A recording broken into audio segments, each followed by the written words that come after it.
Yo, good morning, dudes. It's carry on with the chronology of Joseph Smith. We're starting again from 1838. Just a few things to start off with. The source material is from Utah Lighthouse Ministries, okay, run by Sandra Tanner. A few books again for you to look at, for you to know all about Joseph Smith. First one produced by the church, Joseph Smith Papers. Like I said again, great book. I advise you go and read it. If you've got a lot of money, buy them all. Joseph Smith, Rust Stone Rolling by Richard L. Bushman. No Man Knows My History by Fawn M. Brody. Joseph Smith and the Beginnings of Mormonism by Richard L. Bushman. And obviously there's numerous other books out there on different topics about church history. Okay, but those give the main overall view of Joseph Smith. Warts and all, like I've said before. Okay, should we start? 1838. And this is June. Sidney Rigdon preached his famous sermon, the Salt Sermon, directed at those who had opposed Smith.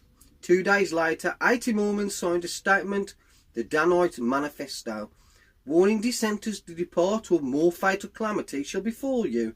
Mormons formed the Danites. Dissenters, Whitmer, Cowdery and others fled far west. That can be found in Mormon Hierarchy, Origins of Power, Volume 1, page 94. Alright, shall we carry on? 1838, July the 4th. Oh no, 1838, August, sorry. Danite skirmish with the anti-Mormons who tried to prevent the Mormons from voting at Gallatin. A civil war breaks out in 4 Missouri counties. I can find in Mormon Hierarchy again, page 6 to 8. 1838, October 25th. Apostle David W. Patton is killed while leading Danites against Missouri militia in the Battle of Crooked River. Apostle Parley P. Pratt kills a militiaman and wounds another who, while unconscious on the ground, is mutilated by enraged Danites. You never hear anything like this from church history, do you? But it's there. 27th of October 1838, Missouri Governor Lilburn Boggs issues the extermination order against the Mormons. October 30, 1838, 17 Mormons were massacred at Hauns, Missouri by non-Mormon militia, headed by Sheriff Jennings of Caldwell County. Historians generally agree that the militia was unlikely to have known about Governor Boggs' edict. Yeah, sad day for Latter-day Saints. The time must have been heartbreaking. It's 1838, October 31st. Smith surrendered to Missouri militia at Far West and was imprisoned. Spent months in Liberty Jail while awaiting trial.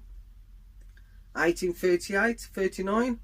Mormons are driven out of Missouri due to conflicts between them and non-Mormons. 1839. Smith escaped while being transferred to another county.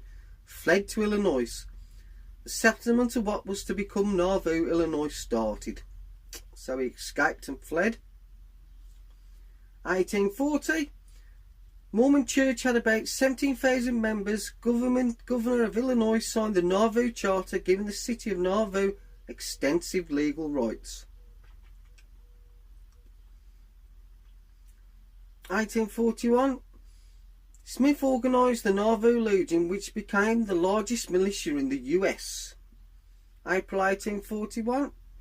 Joseph Smith was secretly sealed to Louisa Beaman, usually listed as his first plural wife.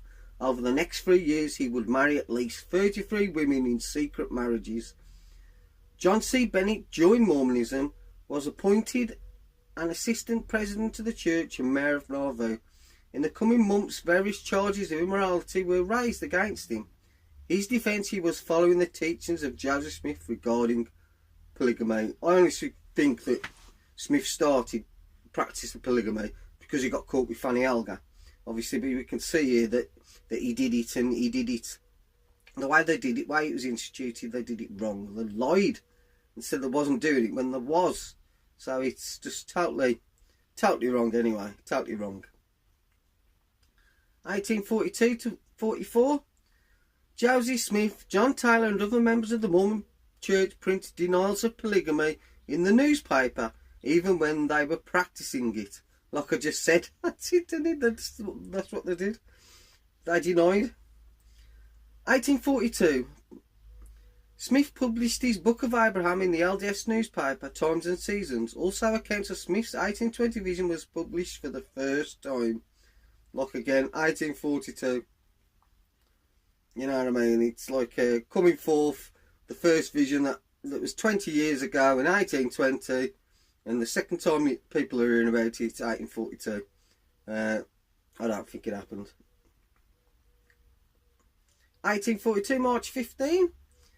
Smith becomes a Freemason. History of the Church, Volume 4, pages 551 to 552. Okay, that's quite significant in becoming a Freemason.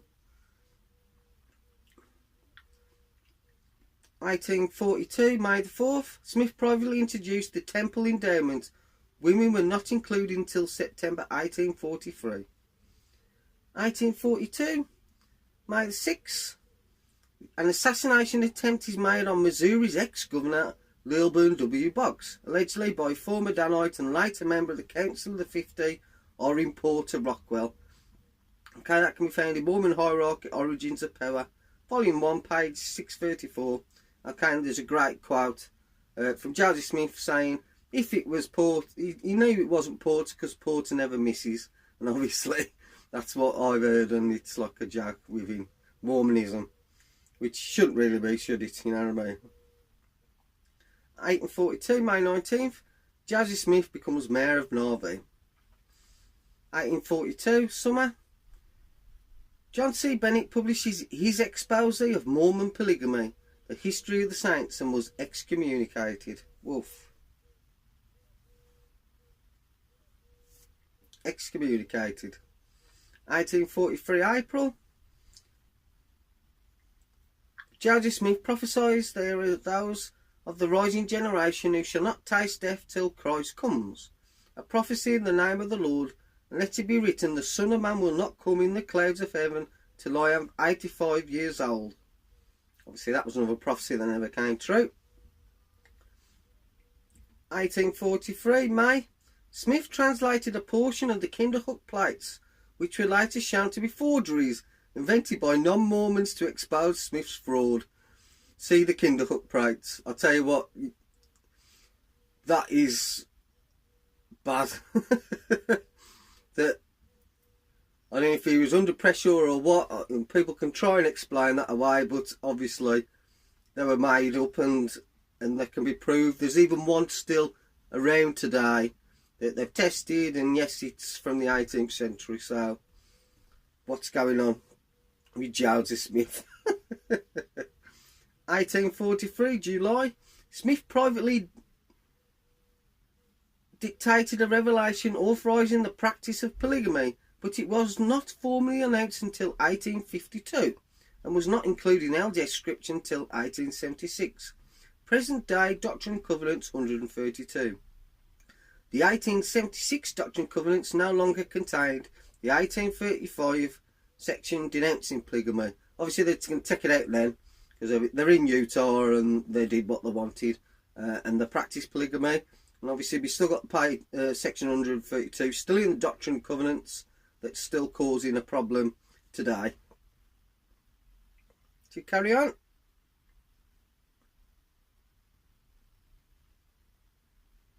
(1843) August the 12th, meeting in Hiram Smith's office, Joseph Smith's revelation to plural marriage was read to the High Council. At least 2 members objected to the revelation. 1844, Smith announces a candidacy for US President. Power. 1844, March, he secretly established the Theocratic Council of 50. 1844, April, Smith was secretly anointed and ordained by the Council of 50 as king, priest, ruler over Israel on earth. I think the power went to his head. He may have had good intentions at the start. I don't think so, because I really don't think so, but he definitely by this time has gone to his head. Okay, 1844, April 7th, Smith delivered his King Follett sermon on plurality of gods. Yeah, that's quite a thing you want to read, King Follett discourse. They don't really teach it anymore in the church. You know what I mean? That God was once like us, and we can become like God and become small gods with a little g. Don't really they still believe in it, but they don't really teach it anymore. 20 years ago it was taught, everybody knew it. You could ask any of the kids and they would have said it. Nowadays, go and ask any Mormons, they're most likely of a certain age, they probably don't even know it's a doctrine. Okay, let's carry on. 1844, May 12th, Smith preached, I calculate to be one of the instruments of setting up the kingdom of Daniel by the word of the Lord, and I intend to lay a foundation that will revolutionise the whole world.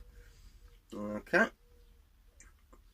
1844, June the 7th, the first and only issue of the Nauvoo Expositor was published. In it, former church leaders, now dissenters, condemned Smith's secret polygamy, doctrine of plural gods, and his political aspirations and his ordination as king. Okay. 1844, June 10. As Mayor of Nauvoo, Smith condemned the expositor as public nuisance, printing libelous statements against him, ordered its destruction. This caused a great uproar in the community. 1844, June 18, I reckon that caused his death. Nauvoo, doing that to the Nauvoo expositor, that caused his death. June 10, 1844, as Mayor of Nauvoo, Smith condemned the expositor as... Oh, I've just done that one, sorry. In June 18th, 1844, Nauvoo placed under martial law. Woof. In June 24th, 1844, Joseph and Hiram Smith surrendered to civil authorities to stand trial for riot and treason. The Mormon Hierarchy, Origins of Power, Volume 1, page 646. The next day he was taken to Carthage. June 27th, 1844. While incarcerated at Carthage jail, Joseph and Hiram were allowed to have several visitors. Two men smuggled guns into them. At approximately 5 p.m, a mob stormed the jail and Joseph and Hiram shot back. They shot back with guns. And Joseph wounded a couple of men, and one of whom was later said to have died. Okay? The mob killed Joseph and Hiram and wounded John Taylor. History of the Church, Volume 6, page 617 and 618. Volume 7, page 100 to 103. Or in Mormonism, Shadow Reality, page 258 and 259. In the ensuing struggle to determine the rightful successor, Joseph Smith, Brigham Young gained the support and the majority of the apostles became the next president of the church. Okay, we can see there that that's the end of the chronology of Joseph Smith. Obviously he was martyred. What they don't teach you is that he was shot back with guns. You watch Joseph Smith, Prophet of the Restoration. You can read Sunday school books, and at no point do they say that Joseph Smith had a gun. Okay, so they're lying. If they're not giving the full truth, then they're lying. And so for me, I was given false truth when I joined the church, and that was been a big problem for me. Bad thing to be killed like that and martyred like that was a bad thing to happen, but he did bring it on himself by clamping down on the Nauvoo expositor, okay, and breaking the press. And you know why he did it? He was exposing his secret polygamous activities, his power-hungry aspirations to be the king over a theocracy, and we can see how it happened. The one thing that I want to point out here is his links to Masonry and the links to the temple rites and Masonry. It's there. You don't have to have a brains of the Archbishop to know that all the temple endowment is from Masonry, and he was a member of the Masonic Order for 3 months, before he died, and in that time he instituted the endowment, and all the things come from that time as a Mason. So I suggest you go and read about that and read what the Masons actually do, and then you'll understand why the Mormonism is not truly a Christian religion. Okay, thanks for watching. I'm going to start doing some others now. I just wanted to get the chronology out of the way, so if you do watch it, you can know the true timeline of Joseph Smith, warts and all. Like I said before, I like warts and all. Okay, so thanks for watching. Hit the like button, subscribe if you want to. I'm not really bothered, I'm just doing this for me, and just for people to know that I will not back down to the state president. Cheers, thank you.